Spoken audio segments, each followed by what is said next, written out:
Si ves Weird History Food con regularidad, entonces sabes que a veces las cadenas de comida rápida tropiezan y a veces incluso mueren. Dicho esto, no todos los que crees que están muertos realmente lo están. Por eso hoy vamos a ver algunos lugares de comida rápida que pensabas que estaban muertos, pero no lo están. Es difícil ser más noventero que Kenny Rogers Roasters. Tal vez sea por su conexión histórica con un episodio inolvidable de Seinfeld, o podría ser por todas esas chaquetas llenas de pedrería que usaba Kenny. En cualquier caso, toda la cadena se construyó alrededor del amor de una superestrella de la música country por el pollo rostizado. Así que es como si Billie Eilish abriera un asador al estilo Western Sizzling, o Dua Lipa presentara con orgullo su propia versión de Olive Garden. Así fue como sucedió. En 1991, la compañera de duetos de Dolly Parton, Kenny Rogers, se asoció con el ex ejecutivo de KFC John Eats Brown Jr. para lanzar una cadena especializada en pollo rostizado. La idea era atraer a los miembros de la generación X más preocupados por la salud, ofreciendo una alternativa al pollo frito. Y por un tiempo funcionó. Las sucursales se expandieron por todo el país y la cadena parecía destinada a convertirse en un elemento permanente en el panorama de la comida rápida. Sin embargo, eventualmente, la dura realidad de competir con megacorporaciones con décadas de experiencia en el negocio se hizo presente. Para finales de los años 90, las operaciones de la cadena en Estados Unidos estaban prácticamente terminadas y Estados Unidos comenzó a lamentar la desaparición de la franquicia, que fue popular por poco tiempo. Pero eso solo fue en Estados Unidos. Lo que la mayoría de la gente no sabe es que Kenny Rogers Roasters tuvo mucho más éxito en el extranjero, donde sigue existiendo hasta el día de hoy. Ahora, bajo propiedad malaya, la marca opera principalmente en toda Asia. Y en países como Malasia y Filipinas, Kenny Rogers sigue siendo una cadena increíblemente popular, sirviendo pollo rostizado a clientes que probablemente solo tienen una idea muy vaga de quién es el tipo en el letrero que parece un Santa Claus flaco. Si tienes menos de cierta edad, probablemente nunca has visto un Burger Chef. Suena como una copia barata de McDonald's que verías en una película independiente, pero no solo es real. Hubo un tiempo en que Burger Chef en realidad le estaba ganando a McDonald's. Fundado en Indianápolis en los años 50, Burger Chef se convirtió en una de las cadenas de más rápido crecimiento en Estados Unidos, y para principios de los años 70, operaba más de 1000 sucursales y estaba entre las cadenas de hamburguesas más grandes del país. Incluso introdujeron conceptos que se convirtieron en estándares de la industria. Por ejemplo, la comida para niños, que ellos servían mucho antes de que McDonald's creara la cajita feliz. En otras palabras, Burger Chef pasó años inventando el manual moderno de la comida rápida solo para que McDonald's copiara en el examen y se llevara todo el crédito. Luego, la competencia se intensificó. McDonald's y Burger King crecieron más, mientras que Wendy's, estaba presente. En resumen, surgieron problemas operativos con Burger Chef mientras intentaban expandirse y las ventas empezaron a desacelerarse. Finalmente, General Foods vendió la cadena a Hardee's, que gradualmente convirtió los locales en restaurantes Hardee's durante la década de los 80. Y Burger Chef, como una operación independiente, desapareció lentamente.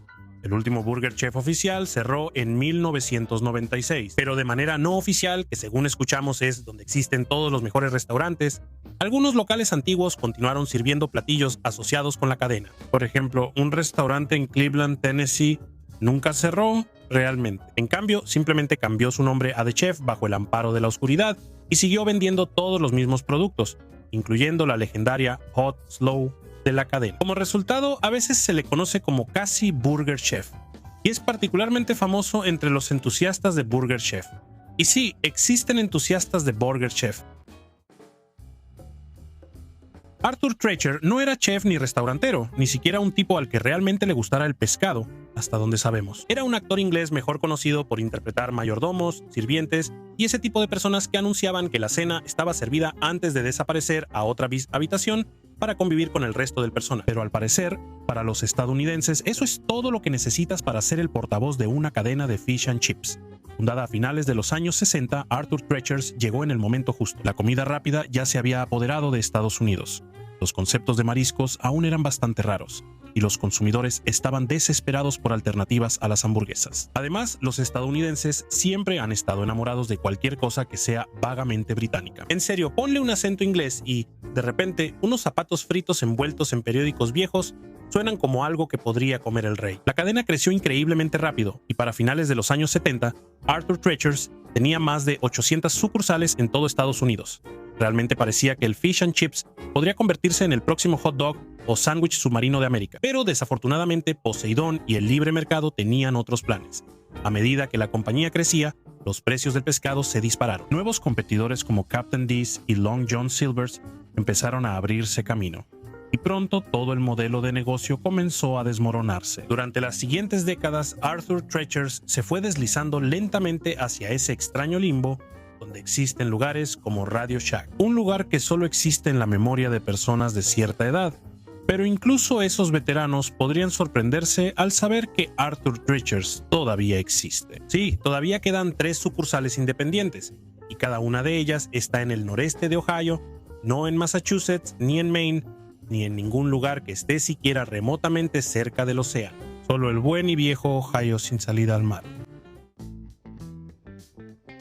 Roy Rogers no era solo un restaurante. Para muchos estadounidenses, especialmente en toda la región del Atlántico Medio, era el restaurante. Nombrada en honor al famoso vaquero cantante Roy Rogers, quien apareció en aproximadamente 90 películas, la cadena surgió en 1968, cuando Marriott decidió cambiar la marca de varios conceptos de restaurantes existentes bajo el nombre de una celebridad. Como ya se mencionó aquí antes, la familiaridad vende y los resultados fueron asombrosos. Durante las siguientes décadas, Roy Rogers se expandió por todo el país, creciendo a más de 600 ubicaciones para los años 80. Para innumerables viajeros, un viaje por carretera no era realmente un viaje por carretera, a menos que hubiera un Roy Rogers en algún lugar de la ruta. Y luego vino lo que podría ser, genuinamente, una de las decisiones corporativas más desastrosas en la historia de la comida rápida. Marriott vendió la cadena a Hardee's. En ese momento probablemente sonaba razonable. Las empresas compran otras empresas todo el tiempo y simplemente sueltan términos como sinergia o cohesión de marca. Sin embargo, antes hablamos de otra empresa casi extinta que Hardee's compró junto con Burger Chef, y las cosas resultaron más o menos igual. Hardee's comenzó a convertir los locales de Roy Rogers en restaurantes Hardee's, aparentemente dando por hecho que los clientes simplemente se encogerían de hombros y aceptarían el cambio. Pero no lo hicieron. Lo que siguió fue una larga y lenta decadencia, marcada por cierres de tiendas, cambios de propietarios y una presencia cada vez menor. La cadena se retiró de estado en estado hasta que quedó mayormente confinada a unos cuantos bastiones en el Atlántico Medio. Pero como otros restaurantes en esta lista, Roy Rogers nunca desapareció por completo. Hoy en día quedan alrededor de 3 docenas de sucursales esparcidas como una planta rodadora de la que el propio Rogers cantaría. A estas alturas, la existencia continua de la cadena se siente menos como una historia de éxito empresarial y más como pura terquedad. Rax podría ser muy probablemente la historia de éxito más extraña de toda esta lista, en parte porque, incluso en su mejor momento, Rax nunca decidió realmente qué tipo de restaurante quería ser. Cuando se lanzó, el concepto era bastante básico, una copia de Arby's, un modelo de negocio sólido, aunque algo turbio. Los estadounidenses ya se habían acostumbrado a la idea de que los sándwiches de roast beef fueran rápidos y fáciles, y la fuerte competencia entre lugares de hamburguesas casi idénticos demostraba que a nadie le importaba realmente la originalidad. Pero en algún momento, la empresa sufrió una crisis de identidad de proporciones bastante épicas. En algún momento de los años 80, Rax se convenció de que la comida rápida tradicional era demasiado simple. Antes de que te dieras cuenta, ya estaban agregando barras de ensaladas y de pasta. Y en algunas sucursales incluso estaban experimentando con sushi. Si piensas que probablemente es una mala señal cuando tu restaurante de roast beef da un giro brusco hacia el sushi, tienes razón. Empezó a sentirse como si la empresa hubiera visto todos los conceptos de restaurantes exitosos en Estados Unidos y hubiera decidido que la mejor estrategia era convertirse en todos ellos al mismo tiempo, como una especie de megazord. Ni siquiera hablemos de lo largas que se volvieron las cartas. Como la mayoría de las cadenas en esta lista, eventualmente terminaron en problemas financieros. Sin embargo, de alguna manera, a pesar de todos los obstáculos, incluyendo muchos que ellos mismos crearon, Rax sobrevivió y todavía tiene algunas sucursales en funcionamiento. Si te interesa, puedes encontrarlos en Ohio, Kentucky e Illinois. Mr. Donut es una de esas cadenas que deberían haber desaparecido hace décadas. Después de ser fundada en los años 50, la empresa pasó años en una intensa competencia con Dunkin' Donuts. Y fue una rivalidad especialmente irónica porque el fundador de Mr. Donut originalmente había trabajado con el fundador de Dunkin', haciendo que las dos empresas fueran prácticamente familia. Durante años lucharon en el negocio de las donas, cada uno tratando de conquistar a los clientes una dona glaseada a la vez. Sin embargo, con el tiempo, la mayoría de las sucursales de Mr. Donut se vieron superadas por sus rivales y sus queridos acentos de Boston. La marca Mr. Donut desapareció gradualmente de Estados Unidos, y desde una perspectiva estadounidense eso parecía el final de la historia. Mr. Donut perdió, Dunkin' ganó. Caso cerrado, excepto que no fue así, porque mientras Estados Unidos se ocupaba de conocer el café helado de Dunkin', Japón se dedicaba a convertir a Mr. Donut en una institución cultural. Hoy en día, Mr. Donut opera miles de sucursales en toda Asia, especialmente en Japón, donde la marca es tan exitosa que muchos estadounidenses se sorprenden de verdad al enterarse de que originalmente era una empresa estadounidense. De todos modos, la mayoría de las marcas de restaurantes pasan décadas intentando conquistar mercados internacionales mediante una planificación cuidadosa, estrategias de expansión costosas y un sinfín de reuniones ejecutivas. Así que, de una manera extraña, Mr. Donut logró el sueño de casi todas las cadenas de comida rápida del mundo.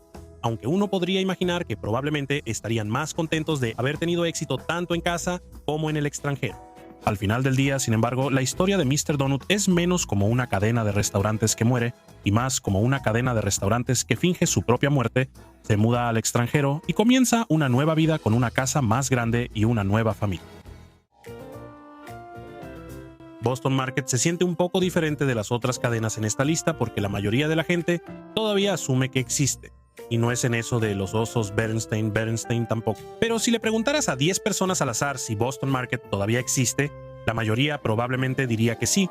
Y luego adivinaría que está cerca de Annie's Pretzels en la zona de comida del centro comercial. Y técnicamente tienen algo de razón. Boston Market es uno de esos restaurantes que ha estado sobreviviendo en un estado semiconsciente por tanto tiempo que es difícil saber qué está pasando con él. Pero en los años 90 a los estadounidenses les encantaba la comida rústica y casera sin todo el desorden molesto o la familia.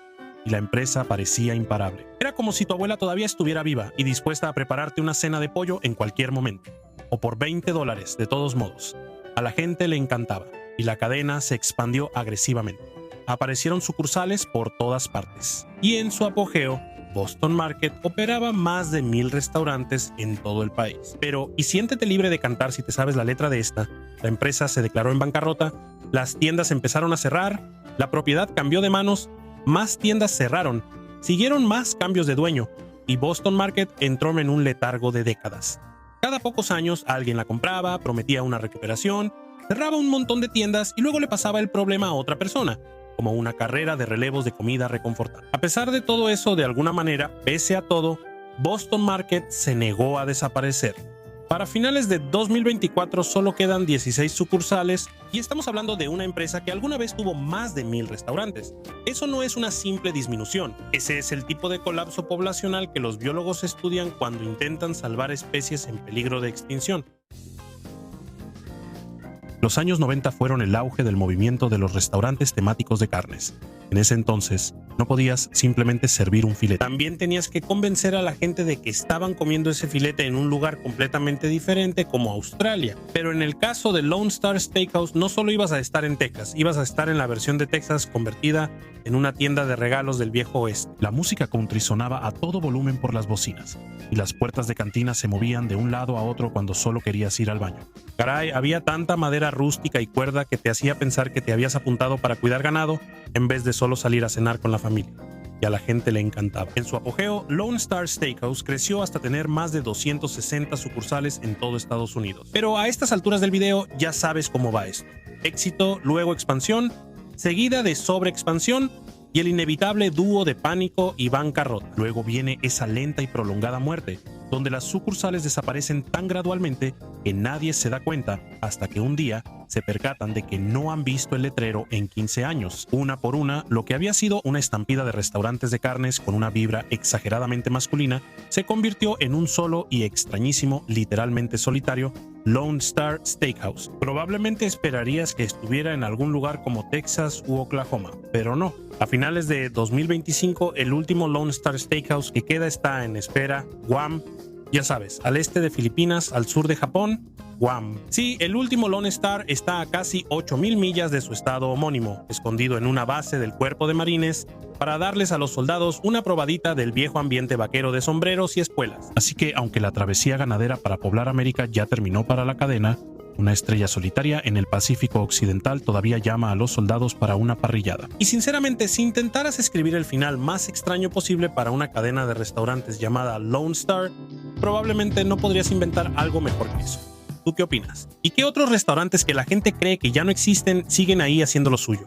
Cuéntanos en los comentarios de abajo. Y ya que estás aquí, no olvides darle like y suscribirte y luego revisa algunos de estos otros videos de Weird History Food.